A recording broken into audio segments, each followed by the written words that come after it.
Assalamualaikum warahmatullahi wabarakatuh, sahabat-sahabat subscriber Muhammad Arilau. Ini ada pertanyaan menarik dari Mas Wiji Ati. Ini Mas Wiji Ati ini Mas atau Mbak ya? Ini saya jawab dulu ya, saya jawab dengan video berikutnya ya.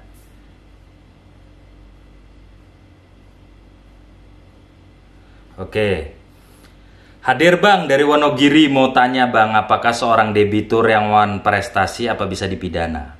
Dan apakah seorang polisi mendampingi kreditur untuk menagih dan membawa senjata diperbolehkan Bang? Ya, saya jawab. Ya. Mengenai utang piutang itu tidak ada diatur dalam pidana. Itu murni perdata. Ya, murni perdata. Ya.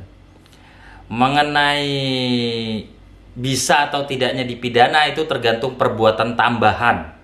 Contoh, kita menghindar. Kita udah utang nih, ya. Kita menjanjikan bahwa kita ini akan bayar pada tanggal sekian, bulan sekian, tahun sekian, dan kita ingkar. Kita tidak bayar. Perbuatan ingkar itu disebut wan prestasi. Sudah ingkar, kita menghindar, ya. Orang nelpon nggak kita angkat. Orang datang kita lari, kita menghindar, kita menunjukkan itikat tidak baik ya, kita menunjukkan bahwa unsur-unsur bujuk rayu pada saat kita meminjam dengan pembayaran itu jelas ada unsur penipuan dan lain-lain, itu bisa. Oke, jelas ya sampai di sini ya. Ini uraian saya ini dalam artian yang luas ya, tinggal dipikir saja ya. Pada intinya aparat itu praktek di lapangan diduga mungkin ada peristiwa-peristiwa backing dan lain-lain ya, praktek di lapangan. Tapi itu tidak dibenarkan oleh aturan dan undang-undang. Semua tahu itu.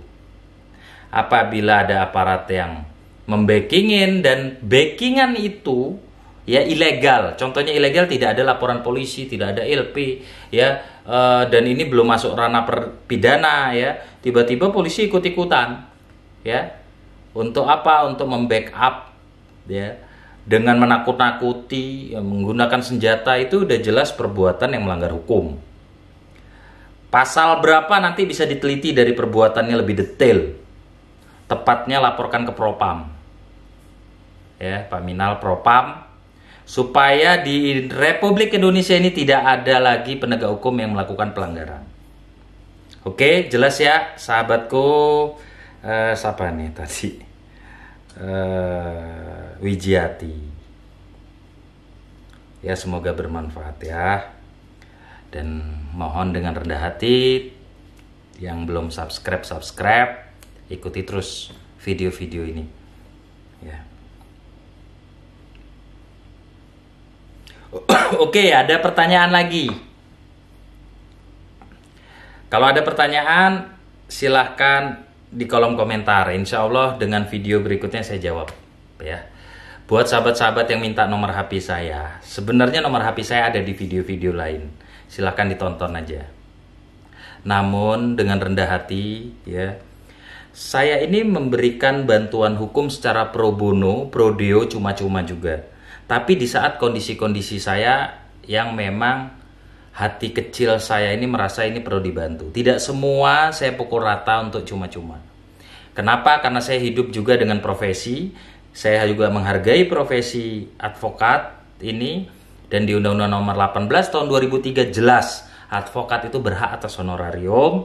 Kita saling mengerti ya. Untuk YouTube ini, channel YouTube ini, saya pastikan semua free, gratis, silahkan tanya apapun. Insya Allah saya jawab. Oke? Terima kasih buat sahabat-sahabat yang mengerti.